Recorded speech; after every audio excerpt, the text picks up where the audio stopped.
करतोय ते हे त्यांच्या ऋणातून मुक्त होण्याचंच हे 20वे वर्ष आहे की आपण त्यांच्या ऋणातून कुठे ना कुठेतरी उतराई व्हावं म्हणून आपण हा सप्ताह नामस्मरण वगैरे करतो. देवाचं नाम घेतल्यानं देवाच्या ऋणातून मुक्त होता येईल.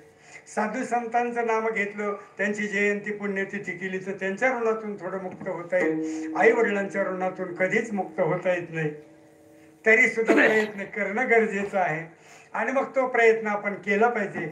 या नियमानं सगळं आहे. बरं, मागत असताना कुणाकडे मागावं? देवाकडे मागितलं तर देव कोणाचं काही भलं कधी करीत नाही महाराज. देव कोणाचं वाईटही करत नाही, देव कोणाचं चांगलंही करत नाही. केले कर्म झाले त्याचे बघा. तुम्ही जे जे काही कर्म कराल तेच तुम्हाला फलप्राप्ती होते. देव कोणाचं वाईट करत नाही आणि देव कोणाचं चांगलंही करत नाही.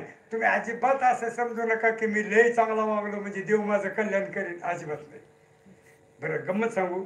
परित्राणाय साधूनम विनाशाय दुष्कृतम धर्म संस्थापनार्थाय संभवामी युगे युगे. भगवंत म्हणले मी युगायुगात येतो, धर्माची स्थापना करायला येतो, दुष्टांचं निर्धारण करायला येतो. बरोबर आहे. मग आपण कोण? आमच्यासाठी देव येतो का? अरे मला सांगा ना. परित्राणाय साधून, साधूंना सांभाळण्यासाठी, हा, साधू संत पुण्यवान लोकांना सांभाळण्यासाठी. आणि निर्धारण कोणाचं? दुष्टाचं. तुम्ही आम्ही कोण? दुष्ट का साधू संत? तुमच्यापैकी कोणाला वाटतं की आम्ही दुष्ट आहे? वाटते कोणाला? नाही. बरं, लय पुण्यवान येत असं वाटतं का? नाही. काय कमाल आहे, तुम्ही पुण्यवान नाही दुष्ट नाही म्हणलं देव तुमचं कसं कल्याण करेल? बरं, मी मनाचं नाही सांगत, भगवद्गीता सांगते. बरं, अवतार तुम्हा धरा कारण आलं का नाही पुन्हा तोच विषय, तिथेही तेच सांगितलं. मग तुकोबाराय तेच सांगतात, भगवद्गीता तेच सांगते आणि तुम्ही म्हणता आम्ही दुष्ट नाही. मग तो देव येतो कोणासाठी? निर्दळाया जल. आता आम्ही निर्दळायच्या लायकीचे नाही. बरं, तारून नेण्याच्या लायकीचे नाही ना.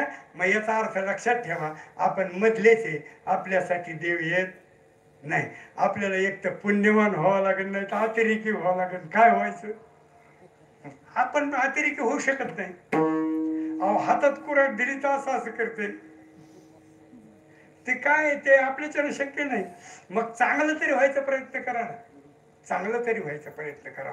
आणि चांगलं जर व्हायचं असेल ना तर ती संत लक्षण आहे. आम्ही त्या लक्षणामध्ये गेलं पाहिजे. आम्हाला संतांची भेट झाली पाहिजे.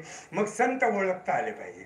आता संत जर ओळखायचं म्हटलं तर ते बी असं धोतर नेहरू शर्ट फेटा करतील म्हणून काय कोणी बी संत होतो का? मी होय काय? नाही नाही नाही. त्याच्यासाठी नुसतं वरकरणी पेरा चालत नाही ना. त्याला काही वेगळी लक्षणं लागतात. आणि ही लक्षणं तुमच्याकडे आहेत का तर ते जपणं गरजेचं आहे.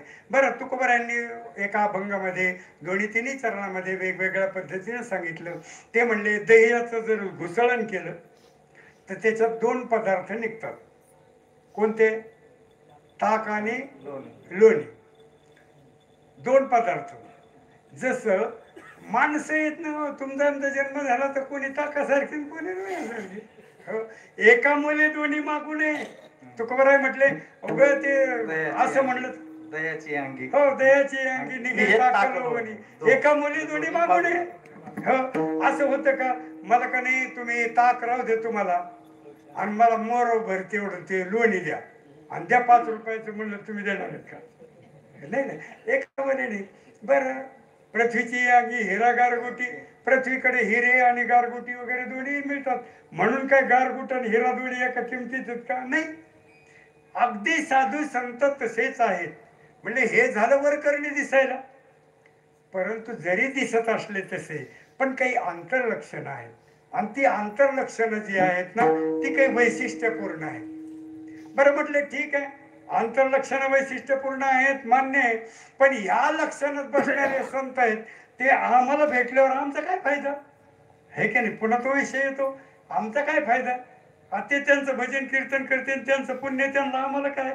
तर त्याला तुकोबारायांनी शेवटच्या चरणात सांगितलं. आजच्या बघायचा तुका म्हणे जाती, तुका म्हणे जाते